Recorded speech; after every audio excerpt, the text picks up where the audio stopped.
สบายดียามแรงเด้อพี่น้องเด้อเนาะพบกับซ่องเบาคำชาวเวลเช่นเก่าเช่นเคยเนาะตอนนี้เบาคำก็อยู่ที่เขตบ้านโพนปะเป้านะพี่น้องพอดีกายมาเนาะเห็นคนหุ่มเพื่อพี่น้องผู้ดีมื้อนี้เป็นวันที่28เนาะเดือน7 2026เป็นมื้อก่อนเข้าพรรษาซั่นๆเนาะไปเบิ่งว่าตลาดตะลีคึกคืนบ่เนาะตอนนี้ก็ประมาณ5 โมงแรงบรรยากาศก็ฝนตกน้อยหนึ่งนะพี่น้องกำลังตกกำลังเริ่ม ลงเม็ดมาเนาะโอ้เขตนี่ห้างขายหลายเลยนี่ห้างขายเครื่องกิฟต์ช็อปนี่ก็มีเนาะทุกอย่างเริ่มต้น 12,000 กีบห้างขายเสื้อผ้าหน้าแพ้เนาะกระเป๋าครบ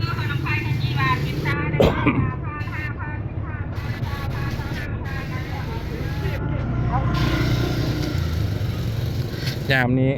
เป็นโมงเลิกการนะพี่น้องคนกระสีออกมาจับจ่ายใส่สอยลายได้เนาะนี่โอ้ทำอย่างนี้งานอาหารเดอร์นิวขายอย่างบนนี่ไก่อบโอ่งนกกระทะอบโอ่งโอ้เป็นง่ายเลยเนาะกำลังได้หักนิยมในประเทศลาวพี่น้องเนาะนกกระทะอบโอ่งเนี่ยรู้สึกว่าได้ขายดีเนาะทุกมุมไหนก็ได้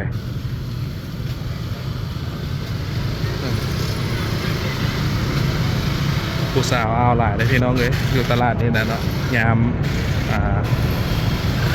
เลาะยามซื้อเนาะกินเพื่อนยามเนี่ยเนาะ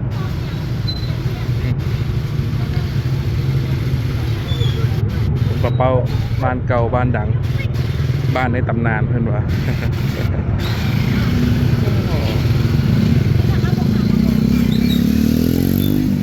เจ้าสาว14-15นะพี่น้องแตกเพื่อบๆอยู่ไปข้ามไปเบิ่งไปเจ๊งเลยเพื่อนขายยังไงเนี่ยนี่ก็ขนมใส่บาทเนาะขนมใส่บาท15,000เทียนพรรษาก็มีเนี่ยเทียนพรรษาคู่สังฆทานเนี่ยดอกไม้ก็10,000พี่น้องดอกไม้ก็10,000 20,000เนาะ ขนมข้าวต้มครบยามนี่คาสิบาละมื้อนี้เป็นมื้อขายดีเป็นพิเศษนะพี่น้องเนาะเนี่ยโอ้คนแตกเพื่อความบาลายไปเบิ่งทางในเป็นจะไหน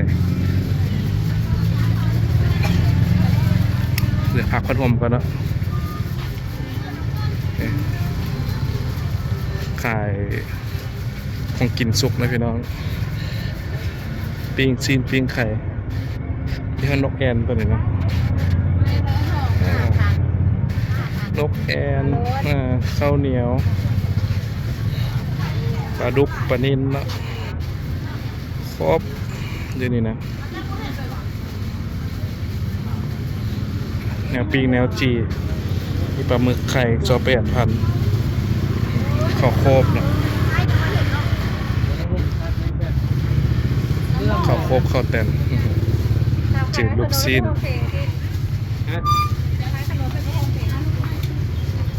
ของกินสุกนะพี่น้อง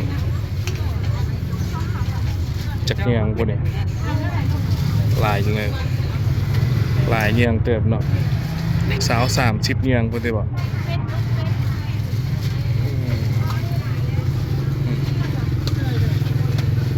มีฮอตลาบเนาะครบปิ้งปลาเก๋าก็มีอีก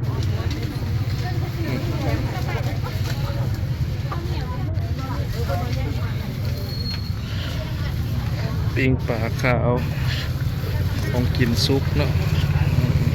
ซุปหน่อไม้ก็มีจืดกล้วยจืดมันครบ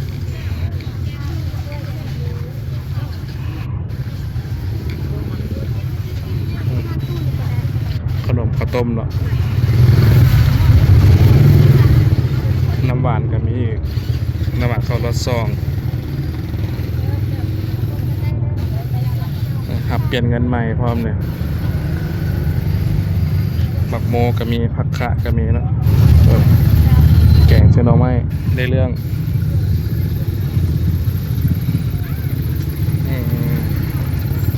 บอกคำซื้ออย่างน้อพี่น้องเบิ่งกันเด้อจักสิซื้ออย่างดีบอกคำเนี่ยมีห้านขายผักขายหญ้าเนาะมานี่ก็บ่มีอย่างละพี่น้องจุดนี้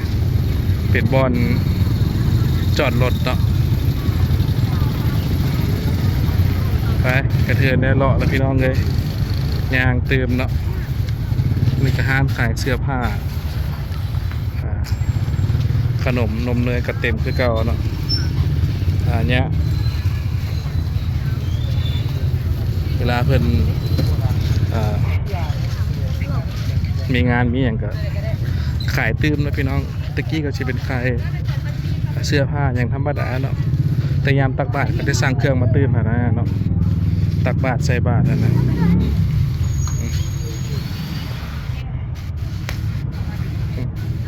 แฟบเฟิบครบคอมฟอร์ตมีแต่ผู้สาวล้วน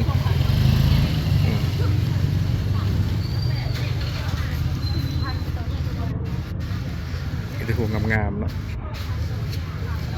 หน่อไม้ก็มีหน่อไม้หน่อบุญครบหมักลำไยก็มี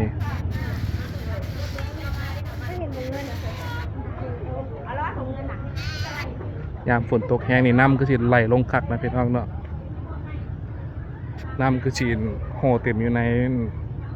บ้านแถวรุมๆพวกเลยเนาะมีค้าขายปิ้งเอ็ดหน้าโรงงานโอ้ได้ขายดีเลยพี่น้องคนหุ่มเพื่อบเยอะเนาะปิ้งเอ็ดกันเลยเรียนไซไลน์อยู่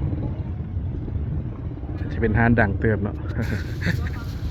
เดี๋ยวถามมาก่อนได้พี่น้องโรงงานกำไส้นี่เป็นโรงงานอะไรอย่างเนาะโรงงานผลิตตัดยิบบอกเลยว่าจังได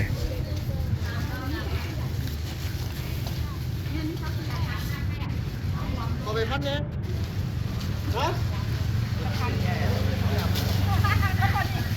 พี่สาวถามเนี่ยอันนี้โรงงานอะไรอย่างก็โรงงานไฮเทคตัดยิบบ่ฮะแมนงานตัดยิบญี่ปุ่นบ่คนไทยคนของไทยบ่โอ้โดยเข้าใจเด้อโรงงานตัดยิบไฮเทคนะพี่น้องของบริษัทไทยขึ้นมาโอ้ไปดีมีฮอตขันคนอะไรนี่มันง่าย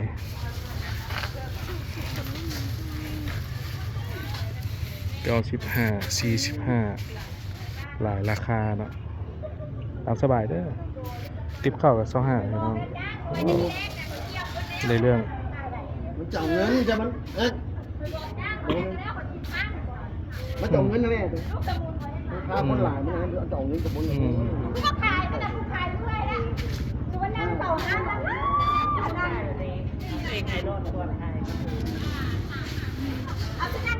โรงงานนี่เพิ่นกานั่นเนาะโรงงานนี่เพิ่นก็เปิดให้แฮนดิแคปนะพี่น้องคนเป็นแฮนดิแคปเข้ามา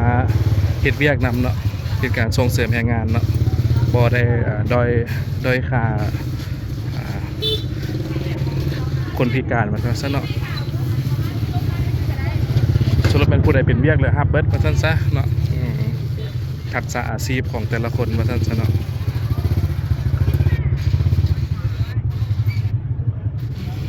แกงหน่อไม้นะครบเนาะน้ำยานางจะมีเห็ดจะมี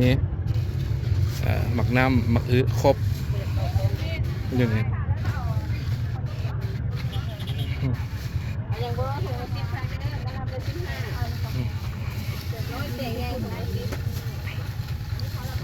ถุงละ10,000-20,000ก็มีขายนะพี่น้องหมักม่วงหมักเงาะหมักไม้นี่ก็เป็น10-20ชนิดเนาะเนี่ยหมักมังกรก็มีดากอนฟรุตปักฮงปัปายาอย่างต่างๆที่วัดป่าแห้ง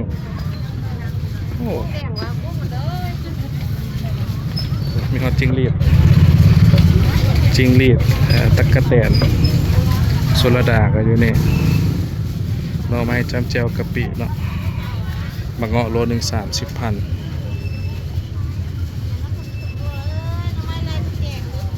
บักน้ำบักม่วงอย่างก็มีเด้อพี่น้องเด้อบักไม้บักเงาะก็มีครบ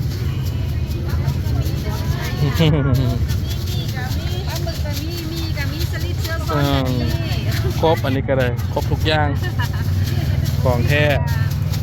มันหมานไข่ลูกก็มีพี่น้องไข่ลูกไข่เต้าปิ้งปลาดุกก็มีตัวนี้เนี่ยปิ้งปลาดุกปิ้งไก่ครบอันนี้ก็ได้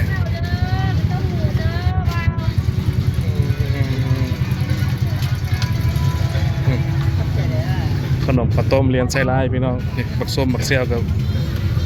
เต็มหน่อยอยู่นี่โอ้ถือว่าเครื่องซื้อเครื่องขายหลายพี่น้องเด้ออยู่โรงงานนี่นะข้าวต้มดอกไม้ทูบเทียนครบเบิดอยู่นี่ก็ใช่ว่าโซนนอกนี่จะเป็นโซนขายเครื่องตักบาตรเนาะขายเครื่องตักบาตรเพิ่นก็บ่ได้ขายประจำอยู่นี่พี่น้องเนาะเพิ่นขายเฉพาะมื้อนี่แหละ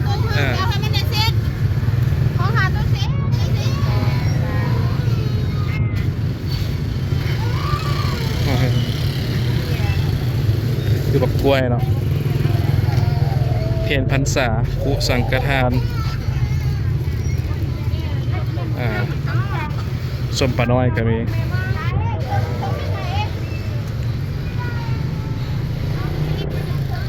ข้าวต้ม10 หนึ่ง30,000พี่น้องก็ถือว่าบ่แพงเนาะบอนอื่นนี่10 หนึ่ง50เด้อมันขึ้นกับเนื้อผ้าบ่เนาะเนี่ยห่อน้อยห่อใหญ่บ่เนาะ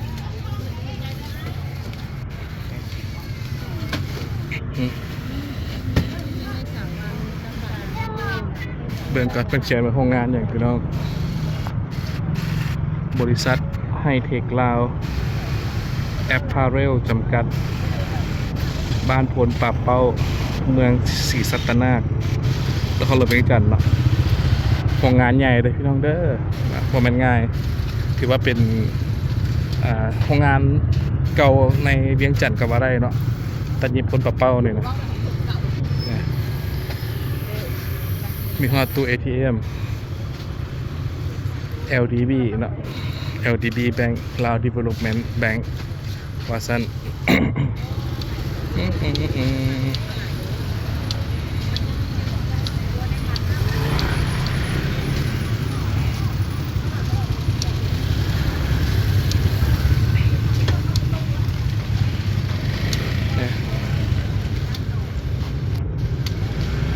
เปิดกระโอนเงินซื้อเครื่องนะพี่น้องเนาะมีดอกไม้มีอย่างหลายห้านเนาะดอกบัวก็มีดอกกล้วยไม้ก็มีดอกดาวเฮืองก็มีแต่หลายมีหลายดอกเนาะ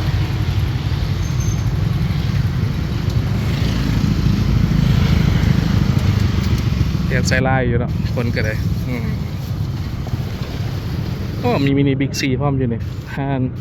พิงกี้บี้เนาะมีห้านขายน้ำขายในครบสุดเลยห้ามขายยาก็มีเนาะ CP ก็มีกันใช่ว่าแหละครบวงจรมาตั้งซะนะเกียรติ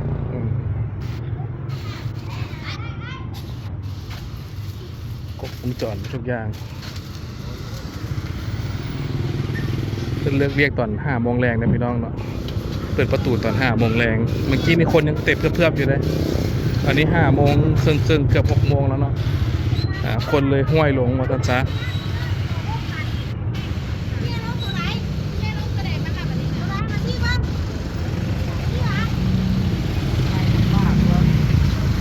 เกือบเฮียว่ะฉันเดี๋ยวเอายางมาซ้ายมือไปดิ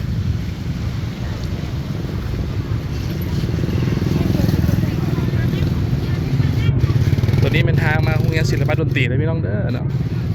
อันนี้เป็นห้างขายประจำเนี่ย เครื่องจุ่มเครื่องดาดเนาะครบอาหารทะเลซีนหมูซีนสไลด์เต็มอยู่นี่เนี่ยไข่แตะหนึ่งเริ่มต้น 65,000 บาทเนาะแพงก็นี่ก็มีเนาะถือว่าราคาไข่ก็ขึ้น พอประมาณหนึ่งเนาะเนี่ยฮาซาเขียวปากกระซังก็มีเนี่ยเอากระเทินได้มาละพายางทุกหอมซะเนาะ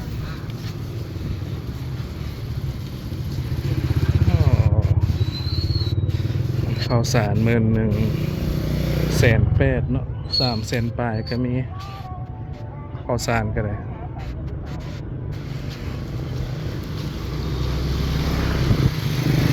ราคาข้าวก็ถือว่าขึ้นหน่อยหนึ่งนะพี่น้อง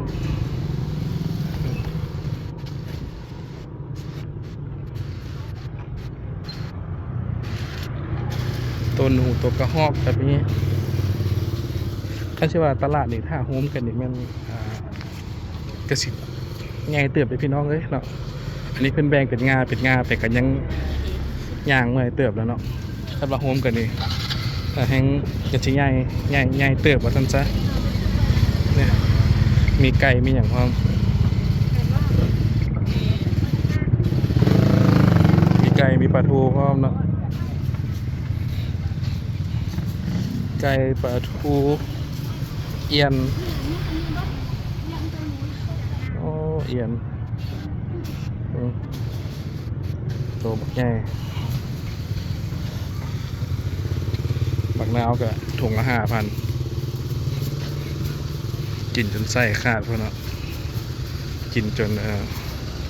ลีนขาวลีนฟาดพวกนั้นเนาะ หลายอีเลยลงไปนี่เป็นโพนทันพี่น้องอันนี้เป็นจะห้องว่าโรงเรียนศิลปะดนตรีเนาะประมาณโรงเรียนวิจิตรศิลป์คือดอกเนาะตัวนี้ห้างสำอางโคสเมติก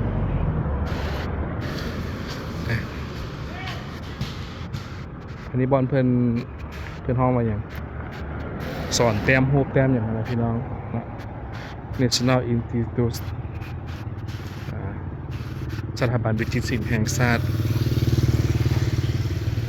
เคยมาย่างเบิงรูปอยู่ไหนฮะเนาะ National Institute of Fine Art เนาะภาษาอังกฤษเพิ่นจากอ่านผิดอ่านผิดขอโทษขออภัยเลยพี่น้องเด้อเนาะบทได้เก่งภาษาอังกฤษเนาะพออ่านไปซะแหละ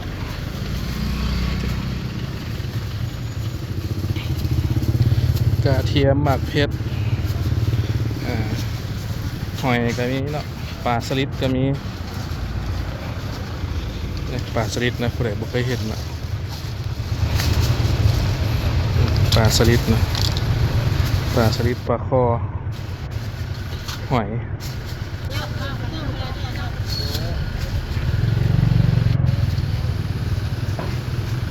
ผักบงเนาะ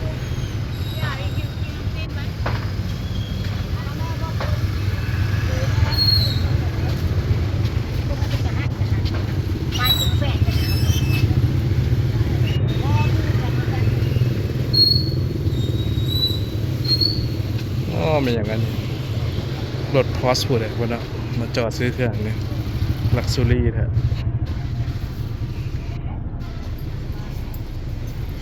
เป็ดไก่ครบอยากเป็ดอยากไก่เนี่ยมานี่ก็มีขายเลยพี่น้องเริ่ม4 โมงแรงเนาะทุกมื้อหัวหอยมักลิ้นไม้ก็มีแกงหน่อไม้หมกปักลิ้นไม้ก็ครบเนาะอยู่เนี่ยหมกปักลิ้นไม้ใส่เมียงใส่หน่อไม้บอกหรือว่าจังใด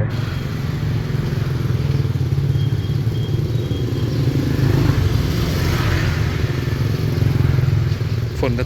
ฝนกับบึดตกบึดเศร้านะพี่น้องฝนกันเลย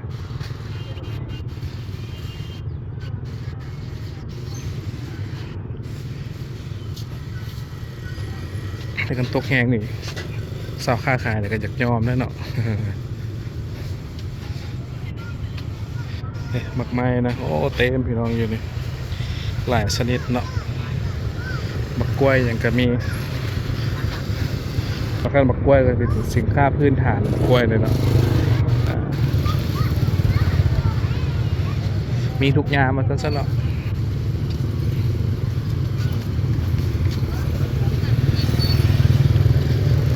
ก็มีฮอตบาร์เบอร์มันตัวนี้นะบาร์เบอร์ช็อปผู้ใหญ่50,000เด็กน้อย40แถนวน20,000เพื่อนว่าเนี่ยเรียนไซไล่อยู่เนาะแขกคนอยู่เนี่ยถ้าชิว่าเราเป็นตลาดชุมชนเขตโพนป่าเป้าเนาะหรือว่าตลาดโรงงานตัดยิบก็ว่าได้เนาะประมาณนั้นเครื่องทะเลใส่กรอกนะครบ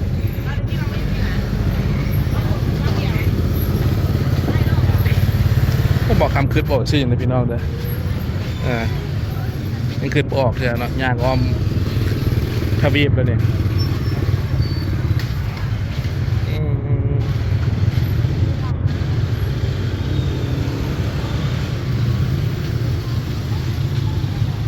เบิ่งผู้สาวนี่ก่อนซะขึ้นยังบอกก็ได้นี่ผู้สาวขายเลข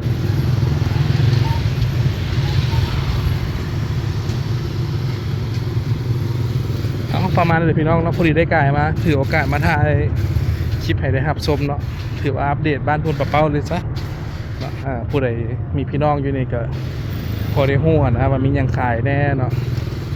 มีหยังขายแน่หรือว่าเป็นจังไดเนาะพัฒนาจังไดกับซาบอคำเกิดมาในกระเหตุแล้วเนาะโรงงานพนป่าเป้าเนี่ยกับบ่ฮู้ว่าเพิ่นเปิดโดนแล้วบ่สิเนาะประมาณนี้แหละหรือผู้ใดฮู้คอมเมนต์บอกเด้อพี่น้องเด้อเนาะว่าเป็นจังไดเนาะ ในนี้ก็ฝากกดไลค์กดติดตามด้วยพี่น้องเด้อเนาะกด Subscribe เป็นกำลังใจทำให้เขาได้สร้างสรรค์คลิปใหม่ๆเนาะหรือว่าสามารถกดปุ่มซุปเปอร์แต้งเนาะเพื่อเป็นการซัพพอร์ตให้แก่ซ่องเบาครับเนาะถ่ายมาฝากพี่น้องทุกคนเนาะคนลาวอยู่ทั่วโลกเลยเนาะขอบใจที่เป็นกำลังใจให้กันตลอดมาพี่น้องเด้อเนาะอื่นขอพรรษาสิไปถ่ายท่านใดให้เบิ่งติดตามกันนะพี่น้องอันนี้อัปเดตเป็นสื่อว่าบ้านเมืองเขาเป็นจังใดเนาะมือก่อนเข้าพรรษาที่เวียงจันทร์ที่จริงก็มีหลายบอนให้ไปถ่ายดอกเนาะแต่บอนนี้มันเอาสะดวกเลยสินะเนาะก็เลยมาถ่ายจุดนี้ให้เบิ่งพวกกันไหมในคลิปหน้าพี่น้องสุขและโชคดีเจอกันทุกท่านเนาะบายบายพบกันใหม่ขอบใจไปก่อนละบอกคำนะโชคดี